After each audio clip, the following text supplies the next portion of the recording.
Afternoon, Drew, and it's great to have you on our show and to have a Scottish guest as well. We haven't had one for a wee while. You've started this Growth for Good project, but I'd like our audience to know who you are and what your background is, first of all. I started my career off in hospitality, running a pub. Way back in time, ran a mobile disco, so I've been out and about and done things there. Went into direct sales for a short period of time, which was a tough job, and then into retail management.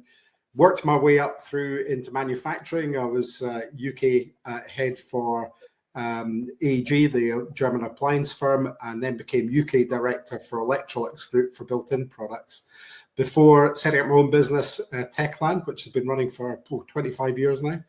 I took a lengthy time out from that business to get involved in politics, because I didn't think you could do both at the same time. So I stopped being the managing director of and founder of Techland for about 18 years while I was a council leader on Highland. And then for the last nearly 10 years, I was MP for Inverness, Nairn, Badenoch and Strathspey. So that's a very potted career history and CV for you, but obviously pretty varied, and has taken me to lots of different places for lots of different reasons. So during that time, were you formulating this idea of Growth for Good? I think it's always been there. One of the things that's always attracted me about the communities we have around Scotland, particularly the Highlands, this is definitely the new frontier for business and the economy for lots of different reasons. And I think that used to be something you said and people would go, aye, right, okay, but now nobody's really challenging that. But Scotland's always been bursting with opportunity. And I think that idea about finding ways to maximize the opportunity has always been in the background. So I've worked with some great people during my political career, during my business career in Scotland, who've really taken things by the scruff of the neck and taken them forward through sheer enthusiasm and innovation, and by using the technique of leaning on others. And it's worked. When people collaborate really well, it works really well. So I'm excited to tell you about Growth for Good, but that's really the genesis of it, is saying, right, how can we use our opportunity better? Both myself and William are a little bit skeptical about growth being a good in general. So we want to know why Growth for Good is good. Is it good for the environment? Obviously, local economy. I'm guessing you're concentrating on the Highlands, or are you going to concentrate on the whole of Scotland? Well, first of all, can I give you the elevator pitch? Because I think or the lift pitch, I should say, since it's Scotland. But I think it's important to kind of lay out what the basis is for it, because I think you're right to have your skepticism, and I want to prove in this conversation why you shouldn't be so skeptical about it. First of all, Growth for Good is about identifying the up and coming and the existing stars we have in our communities. Now, they might be really good, effective community groups. If I can name check the Aviemore and Glenmore Community Trust, for example, who've done brilliant work in bringing the ice rink to their community, getting other things into community ownership, and really creating an environment where other businesses actually can start to flourish because of the works that they've taken forward. But also finding those business stars, the micro and small businesses that are you've got some great ideas, they're coming through. Even established businesses that are looking to say, right, how do we become a bit more outward in our focus with that, and celebrating them. And so that's the first stage of it, just making that network and finding these real stars. The second part of it is about saying, well, how can we collaborate better? And this is where I hopefully start eating a bit of your skepticism, and I do want to come back to that, because I think it's a really important thing. But when you've found these people, how do you then connect them in a better way?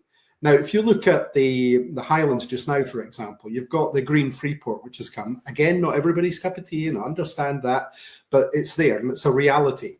Now, some of the companies that are involved in that are using some local talent, but quite a lot of the companies are going outward to London, Edinburgh, Glasgow, wherever, to get their consultancy companies and other suppliers. Now, that's not because we don't have the resource locally. It's because that resource locally hasn't been identified and the collaboration hasn't been put together. So the second part's about saying, how do you connect? Now, it's not just consultancy. It might be somebody who makes world-class shinty kit, connecting with somebody that makes world-class, I don't know, skating gear, and just say, how do you get these people together to get that synergy? So that's the second part of the proposition. The third part of the proposition is to say that when you've got all this happening, you've also got in the background lots of people who have already been there and done it, and who are, particularly in the Highlands and Islands, but across Scotland, I think this is true. You've got a lot of people there who still have energy, still have time, but maybe not personally ambitious for their own companies anymore, or they're running so well they don't have to do that, so they've got that time. So it's about, how do you persuade people to reinvest their time to people who might not have the resource to have a board, or or employ, a strategist or something like that, to say, how do we grow together? How do we put a little bit back in? And of course, that can happen anywhere through the system. So that's the basic premise of Growth for Good. I've got to say that since the launch a week ago, I've been inundated with people interested in taking part. So I think the idea has, real resonance with people. And what I want to see now is actually taking on those skeptics and saying, right, and what is it about? How is it good? How does it create a better environment? How does it improve our economy overall? And what lessons can we take through Scotland? For me as a councillor, I see one of my functions as being a connector between Absolutely. The people that I meet, and being aware of what's their skill set, what their abilities, and also thinking about how they can help other people in my area as well, especially more vulnerable people in my area. Is that what, are you bringing that to bear with this? I think it's all, if you think about this as an inclusive thing, then yes, all of those things are in there. I met with an organisation yesterday. I'm not at liberty to tell you who it is, but basically dealing with young people. And one of the issues they had was great work they're doing, but one of the issues they had is that they really don't feel connected to the system. They don't feel wired in and be able to make the influence that they need to make. So basically what we were talking about is, how do you develop a strategy that involves people there and actually creates that that critical mass to say, people have got to consider you when you're going forward. This is a really important thing. Our young people are a really important and vital resource for community, for business, for our future. Yeah. So we really need to make sure they're plugged in. So how do you do that? And one of the ways is by making sure that we've got that collaboration happening across the piece, and maybe raising the eyes a wee bit from saying, right, I must only speak. And by the way, as a former councillor, it's great to speak to councillors, but maybe not just speaking to the politicians, the local politicians, the MPs, the MSPs, but actually, getting others involved in that and getting a real kind of momentum behind what they need to do. So yes, it's inclusive, but I think you have to start from if you want to have any kind of initiative that's going to spark imagination and enthusiasm, you've got to start from a place of light. And I think that, and I was glad to hear the word skepticism, because I think one of the things that we have across Scotland just now, in particular, I think it's across the UK and across Europe and across the world, is we're oversupplied with skepticism at the moment. We are overstocked with it. You don't have to look far for it. You don't have to turn on many radio programs to find people being skeptical, or indeed going, well, isn't this rubbish? And actually part of the journey in terms of making really good economic sense for communities is turning that round and saying, if you are going to have an enlightenment, let's have light, and let's seek out and celebrate the good and start from there. And therefore, if you are going to have growth, make sure it's the kind of growth that's actually going to include other people and move them forward as well. How is this different, or does it align with the work of the enterprise agencies? This is a really important question too, and I've been really clear whenever I've been asked about this, is this does not remove the work, replace the work, duplicate the work, or anything else like that off enterprise agencies, off groups like fantastic organizations like the FSB, of chambers of commerce, or anything else like that. It's a more proactive seeking out. Most of the organizations and institutions that you have are looking for people to come to them to say, I want to have this. And part of the problem with that, part of the blockage there, is that often people don't know the questions to ask. They don't know what to seek. They don't know that they can get a government support, or that the FSB could do this, that, and the next, or the chamber is really good for this, or whatever. So it's not to replace any of those things, but it's actually to say, how do you create a network of good that is not a member-led thing, it's not a subscription thing, there's no direct cost to anybody in terms of doing this. The costs that actually do incur are just people's time and goodwill in terms of how they move forward. But when you think about the ultimate, sorry, no, please go on. Yeah, no, please go on. I was going to say, when you think of the payback on that, people, as people start to grow, as people start to develop, if they're not paying back in kind by saying, look, I'll help you and pass this knowledge on as well, they will start to buy services. They will start to buy things. And if you've built the network correctly, they should do that locally, which brings me back to the point about, saying to these companies that are coming in to do business, we've got really good local talent here.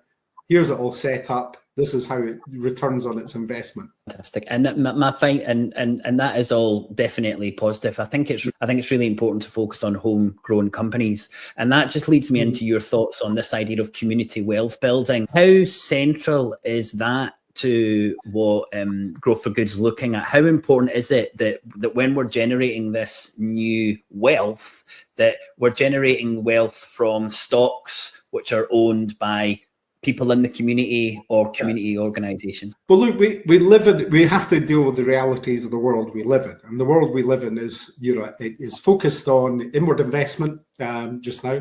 We thrive on that. If we are reacting properly, we should do. But what we also want to do is make sure that when there's an investment coming in, that we've got a stake in it. So I think the point you make is really important about saying, how do you build that? But part of our issue, I believe, across the whole of Scotland, I think this is a Scottish issue. I think it's probably a UK issue. If you go further, it's probably largely a European issue, is there's a lack of confidence amongst communities. There's a lack of confidence amongst the sector to actually say, look, we're not competing against each other here, because people tend to look inward, they look to their neighbour and go, they're doing a similar business. Is that a competitor for me? I don't believe that should be the case. We should be saying, right, how do we think bigger and think about our competitive forces as being elsewhere? Now, how do we, again, return that back in and say, to pick up on your question, how do you return that back in and say, how do we get greater investment? So I think part of the Growth for Good thing is to say, the good part of it is to say, if you are going to have this growth, one of the principles in there has to be that it's going to be good for people, it's going to be good for communities, it's going to be good for the sectors, and it's going to be good for those businesses that are involved in it, and of course people in their communities. So it's just a golden thread that runs through that to say, how do you reinvest?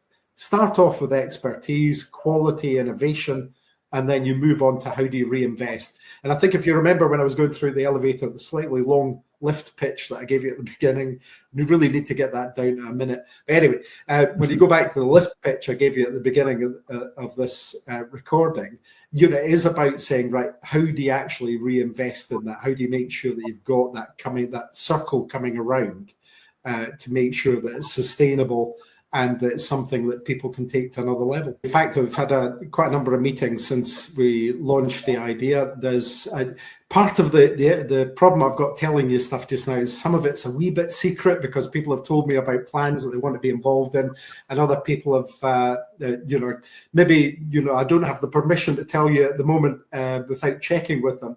But what I can tell you is that, I've spoken to a range of people in the community who are in business already, some of them who are saying, I want to offer my services part of this journey. So they're not looking for the expertise, they're not looking for the light to be shone on them, but they're saying, look, I have 30 years worth of experience in this sector. I want to lend that to Growth for Good. I've also spoken to a micro manufacturer who we're going out to do some filming with tomorrow, who's producing just the most wonderful kit. But it's saying, right, what I do now, I'm producing this wonderful kit, but I'm on my own. I'm not particularly geared up to do anything else. So how do you do the next stage? So going out to do a bit of filming, we'll put that person together with a couple of the other people have got involved to help to say, right, how do we build a little bit of an informal board structure for you for short term around getting this to the next stage for you. But I've also spoken to community groups, to consultants, to just a whole range of other people. It's been a bit like, ping pong from one place to another over the past week or so. So there's a lot going on, and I hope that when we've got some case studies I can share with you, that you'll invite me back on, so I can talk you through some of those. But what I can tell you is that people are interested right across the 3 levels that I talked about, and it's really exciting for me. But what I hope to do is use my agency to allow other people to carry it forward with their agency and use their excitement to drive it. It's not quite as intimidating as Dragon's Den. It's more of a, you're putting people together who you think can mean something for each other. Yeah, I mean, I spoke to somebody yesterday about, you've got great operational outlook, fantastic results from the work they've done. But for example, they just didn't have their branding sorted out. So they weren't getting the recognition that they should get for the work that they were done. So we've already started the ball rolling with working with some branding for them to say, how do you bring that up to the next stage? And it was great, sitting there with somebody going, yeah, I can see that's the hole that needs to be filled there for me, and, to move on to the next stage for them. So little things like that. Sometimes with this, it is literally just having a cup of coffee, to say to somebody, look, you're on the right track. Because how often, for any of us, anybody who's watching this or listening to this who's been in business, how often have you had that imposter syndrome, where you go, oh, I'm not up to this, or, this is too daunting for me, or what the hell am I doing putting my mortgage on this venture that I've got just now? And actually, most of the time, 99% of the time, if your idea's good and you've got the right kind of structure in place, then, you're going to succeed through sheer will with it. So, it's part of it's, could be as simple as just saying, look, you're on the right track. Sometimes it's just somebody coming to reflect back to you. So you don't even have to give any advice. You don't have to say anything, just have a chat with them. But at other times, and there was another organization I've spoken to in the past couple of weeks who definitely need strategic assistance to take them to the next place. Now, and it's a very complex one. Again, I can't, unfortunately, share detail. I hope to give a case study in future, but I can't share details just now. But they've got to take the journey from where they are to breaking with where they've been in as part of a larger organization, and then set up on their own. And it's a matter of how do you manage that? How do you maintain the quality and structure while you're doing that, and move on to the objective that you need to do? And that's going to involve bringing 4 or 5 people together to actually sit down with them and look at that. Fortunately, those people who are there to help are happy to give their time to do that. So there'll be a few hours spent on that to help them form something together. And then if they need any ongoing support, it'll go from there. So hopefully that gives you a flavour. But like I said, I hope to give you some case studies next time we speak. I mean, you'll be aware that there's only one unicorn in Scotland. And for listeners, a unicorn is a company that's valued over $1 billion.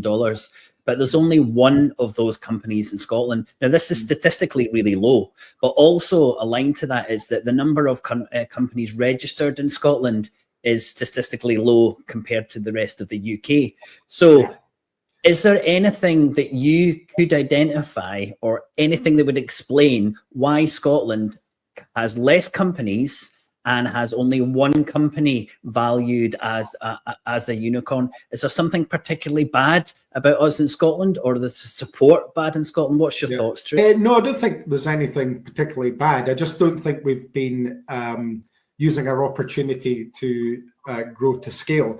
I think it's great if you've got a unicorn company. If you've got lots of unicorn companies, that's great. But you've got to think about the impact on the market for other opportunity. If that's the case, if these big companies are sucking up some of the opportunity we've got, then it doesn't spread it around as well as we might otherwise do. So I think there's probably a hidden benefit in us not having too many unicorns. But are we anywhere near where we should be? Probably not. I think a lot of that is down to, the policy environment that we've been in for a long time, where, we have tended as the UK to outsource a lot of our needs, as opposed to looking inwards to say, how do we actually, generate and stimulate our, local economies here? I think Scottish Government, has policies in place, but those macroeconomic policies are really important in terms of setting the background for those things to happen. And I think it's been a long time. I don't want to be political in this, but I think it's been a long time since we've seen, a real attempt to say, how do we reinvest in the grassroots of business? And that's, something that I think is a big opportunity. But again, I come back full circle to where I, always am. We can look at these things and go, yes, that's a problem. Or we can say, what have we got within our toolbox as a solution just now? And I think we do have a lot of solutions that we can use. So let's try and concentrate on that. The things that are happening in policy, we don't, as individuals, we don't have a lot of control over. Outside of electoral cycles, you don't really get a choice. It's just going to happen. So, like I say, just let's see what we can do with what we've got and see if that collective approach can actually start to outweigh some of the blockages, either perceived or real, that people see. Will there be a woman on board your team? I did, like William, look for advice when I wanted to take on a premises in Edinburgh. And I was quite, I did have that imposter syndrome. Oh my God, can I do that? Can I get a premises? That's really scary. And, I would have appreciated a little bit of hand-holding with that, with someone who'd actually had a premises before. But both the men that I spoke to were much older than me, and I felt they were a little bit skeptical and didn't really think much about my business idea. I did go on to get my premises and run the business until the pandemic, so for about 3 years. And I think I think a proxy that's also similar to you is maybe also a good thing too.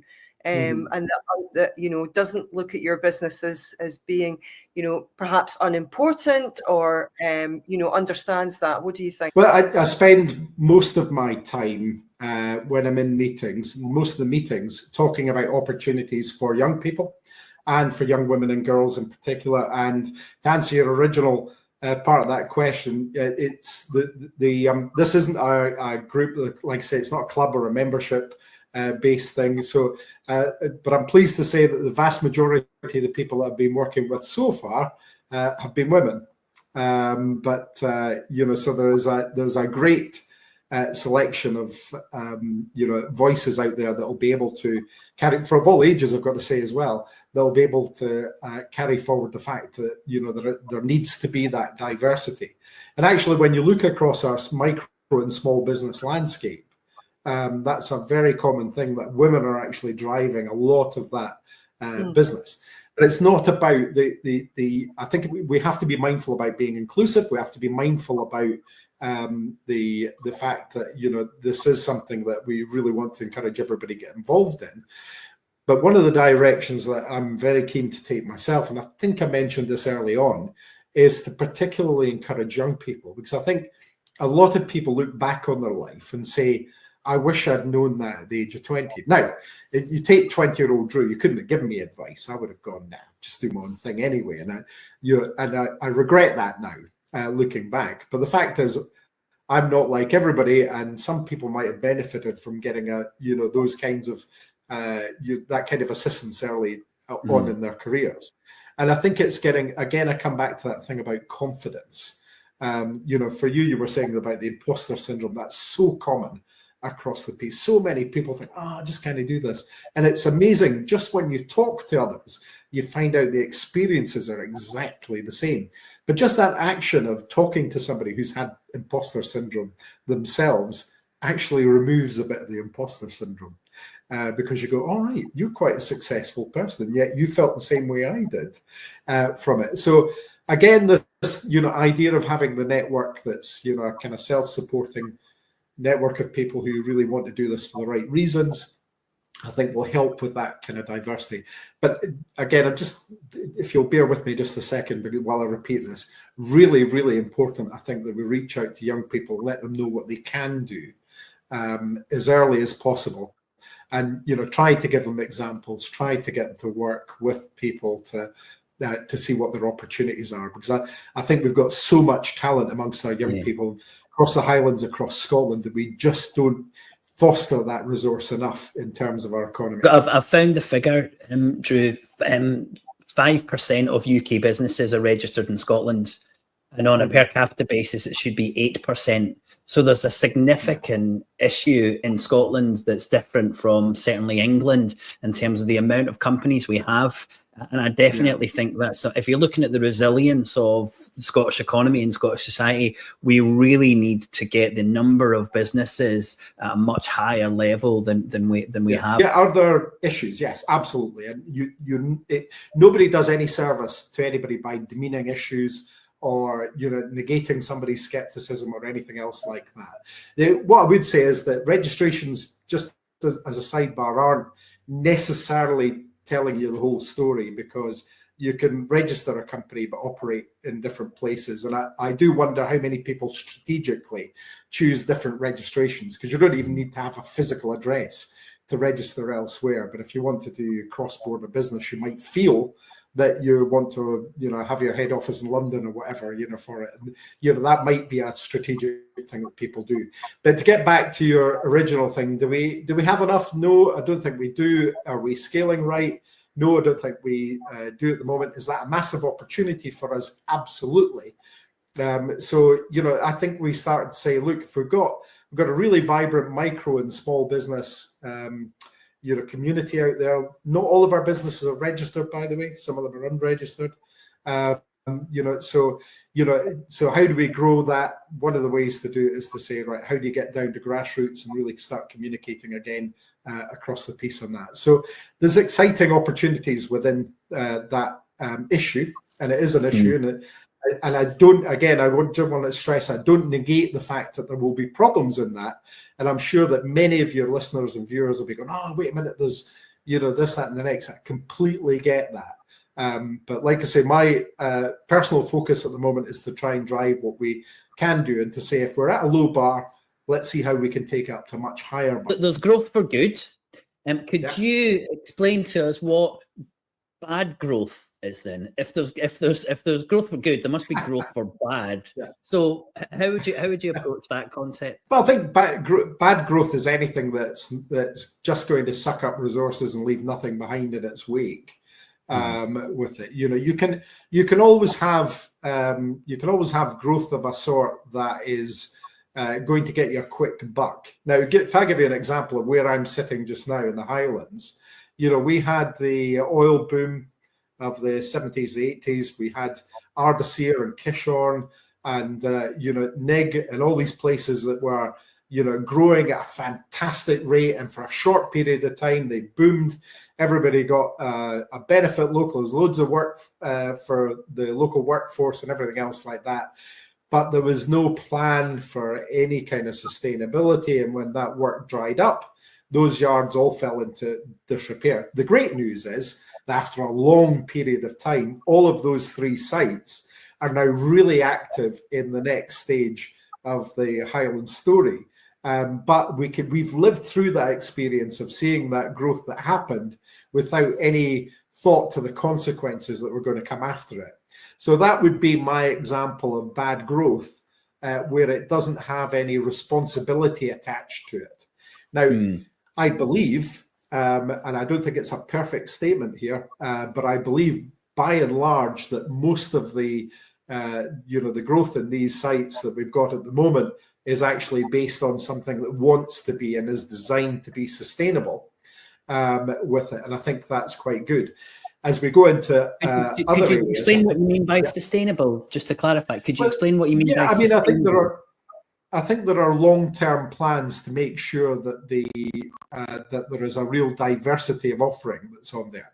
This is not, they're not a situation where it's just a single item get rich quick kind of thing. There is a longer-term plan, And if you look at the work that's been done by Highlands and Islands Enterprise, for example, it's been done by the Highland Council, it's been done by the the likes of the HIOL and all those other agencies, but then add in the companies that have been involved in, for example, the Green Freeport initiative. Again, people might have their views on freeports or not, but if you look at what they've put into there, there's a real genuine attempt, and proof will be in the pudding over the time, but there's a real genuine attempt to make sure that there's a proper ongoing legacy for things and a proper plan for the deployment of the assets so that they benefit the wider community, because of those agencies being involved as kind of stakeholders and also brakes on, in a good way, on perhaps over expansion and overuse for it. So all of those things are, I believe, are kind of in place of those. But I'm only using that as an example of how things have changed from there. I go back to the point that your question was about what is bad growth. Growth is bad when it doesn't care about the consequences that leaves behind. And we see that in lots of places, and particularly in the Highlands, we live with that legacy. And have lived with that legacy with lots of brownfield sites for a long time. And so there are lessons that we can learn from that, and it's a real thing for us. Summarize what you've said. You've said it's bad growth if it's short term in outlook, and it's bad growth if it's not using resources sustainably. This is like a time, right? But there's also very bad growth when you're exploiting people or resources over the short time. So a perfect example would be a company that's making a large or even medium-sized profit, but is paying poverty wages. I would say that's bad growth and not good growth. Would you agree? Well, I think that's absolutely correct. People have got to be at the center of what we're doing. And again, this is about, if you go look at growth for good, at its heart, it's about community. Now, if you look at all of the research about well-being for people is about having a standard of living. It's about having good housing. It's about having a meaningful job to go to. Those are the kinds of things that create good mental health, that create great communities. And when we look into our industrial history, when we look into our community history and the history of rural areas, the best communities that we've had have been when people have had those things supplied for them to be able to take advantage of. So they've had a decent standard of living, they've had good accommodation, and they've been able to have a good job to go to. Those are things to focus on. So yes, having fairness is really important. It's a good part of good growth. So when you're talking about growth for good, yes, you've got to have a situation where people are being treated well. But again, when you look at our project, our proposition that we're putting forward just now, that's what it's about. It's about saying, how do you lift people? And that doesn't stop with a business owner. That also includes people who are living within communities and people who are working within those businesses. And all of the people I'm speaking to just now, interestingly enough, all of the people who've come forward, who want to be involved and so forth, where they are employers, they're fantastic employers. There are people who really put their employees at the front and centre of what they're doing. Yeah. Here in the Shire, in Aberdeen in the Shire, we obviously very much are involved in the oil industry. And what I see in the local press frequently are businesses that are built up here are bought by America. So this is also particularly maybe in that sector that you're seeing more. But I'd really like to see businesses stay in local people's hands. What do you think about that, Drew? Well, there's a number of different things to unpack from that. First of all, the registration thing is really important because a lot of micro businesses that we have, and micro can actually become pretty large without appearing on the landscape. They're not registered. But I think what you've said is absolutely correct. If it does come to a crunch time when you need some support, being registered is not a bad idea for most businesses to be in there. So it's the same thing with VAT registration. A lot of people just don't realize that they should be VAT registered because they've reached that point where they should be starting to claim some of that VAT back in the way that they're doing businesses, but they're doing their business. But there's lots of things like that people just don't get. There's nothing wrong with a business growing with an exit strategy that says, I want to grow it to this size, and then at that point, I'm not prepared to take it on. I know I spoke to somebody the other day who, runs a business who's got a large number of employees, and he said to me, I've now got to the maximum number of employees I want to have and the maximum number of customers I want to have. If somebody wants to take, to take that further, they're going to have to buy me out to do that, because I just don't want to take this to another place. And that's a personal choice for that business owner. I think it's great that you can make that kind of choice where you can go, this is the perfect size, and I don't want to take it. Yeah, that's efficiency, isn't it? Rather than growth, that's sufficiency, which I think is an absolute crucial concept. And if somebody wants to grow that, they're going to have to come in and buy it. And if they've got the wherewithal, then that business owner is going to take that money. And good luck to them. They've put the hard work in. They should get the reward for doing that. So that's absolutely fine. The other side of that is that sometimes these businesses are built up, sold, and then another business is built by the person who's sold the business. So you don't always lose everything into the ether. Or lose it to America or China or wherever the person's bought it from. And sometimes another entity will rise, to go to scale as well. So those kinds of things can happen as well. But I mentioned earlier, we live in a global environment where you have limited controls over what can happen to you.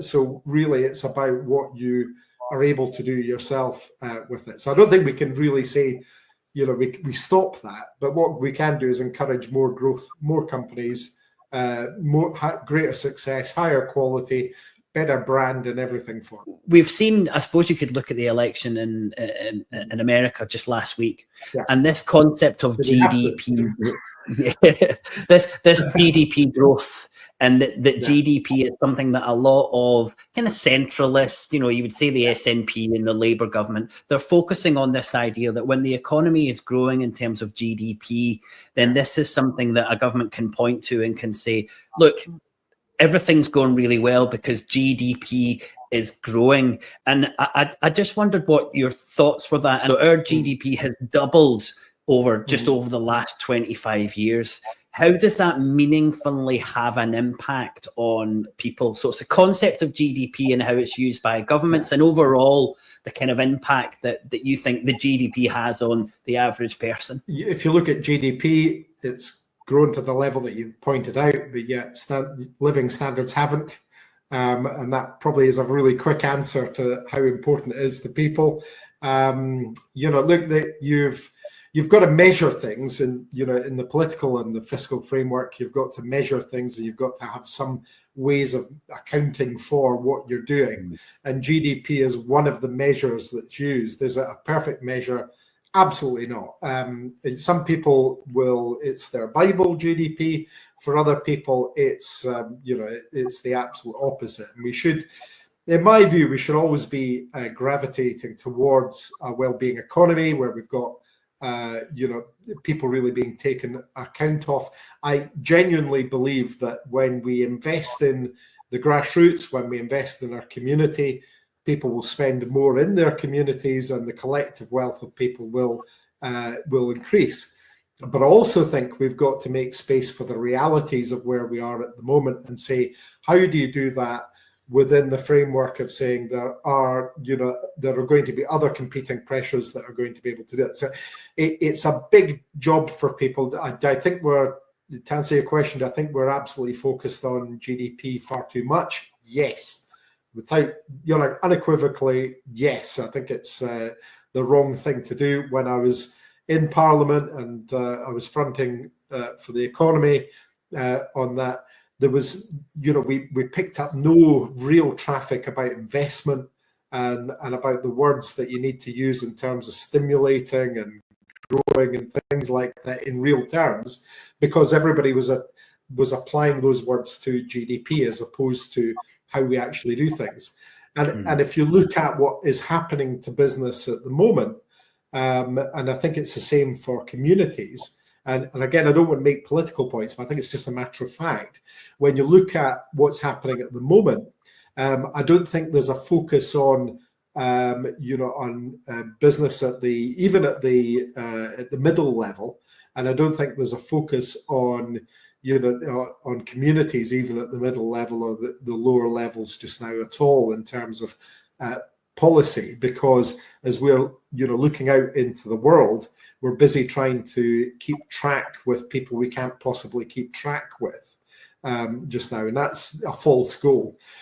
Which I suppose neatly brings me back to my proposition that all of that is happening, and it'd be great to be able to change that, but I don't have that gift.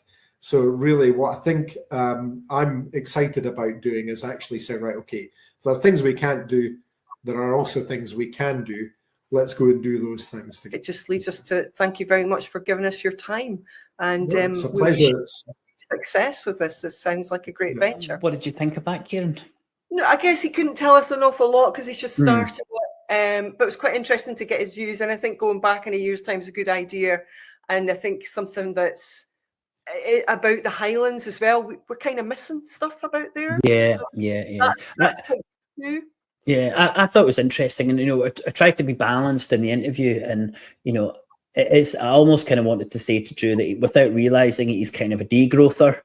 And when I spoke to Ivan McKee a couple of weeks ago, I said pretty much a similar thing to him. And, both of them would have said, no, we're not degrowthers. But it's an understanding that there's things that can grow that benefit a wider society, and there's things that can't grow that benefit a wider society. And that's basically that's the basic degrowth message. Just kind of slightly separate as that is that, we have to do that because we have to allow other parts of the globe to grow. But I think, Drew, in the organisation, you can clearly see what their motivation is, and it's to grow those types of businesses, those types of good businesses which are Scottish based. So it's certainly something we would have to support and hope it does well. Yeah, and I mean, I hadn't thought back to that thing of me not registering Punk Anatomist. When I started off, I obviously started off in a gym. After I graduated, then I decided to get a premises, and I did not think about registering my business, and it wasn't a problem until the pandemic. And then because I wasn't a registered business, I wasn't entitled to a lot of things that people who were. So, important for people to know that kind of stuff. And the two older guys that spoke to me very much treated me like, oh, you're a personal trainer, so you want to start a personal training business. Like, no, I've got a business, I have clients, now I want to take on a premises, but I'm quite intimidated by that, and I'm looking for advice on it, and that never at any point did they say you should register your business because this will, so the very basic thing they should have said to me was that, of anything, even despite the fact that you don't think that I'm going to be an exporter that's going to bring foreign currency to Scotland, or, import in that kind of way. It's also about, this is what I'm good at, and I want to do this on my own and control this. I think those networks that Drew is talking about are really important for things like that. They will be able to do things that those enterprises won't, because they won't be, those people won't be as networked as a councillor or an MP, because so much of your time meeting new people, and networking. And that's one of the things that I'm very good at, is that I can, talk to anyone from years of waitressing and hotel reception and all that kind of thing. If you can't make a conversation with a client, especially in waitressing, no tips. No tips. Well, one of the things that I picked up, Drew said a really, really good point there when I said that only 5% British businesses were Scottish, and he said it's probably higher than that. It's just that they've decided to register in England. And I'm sure that's true, but I'm kind of looking at this from a resilience perspective and a Scottish independence perspective. This is not a good position to start from.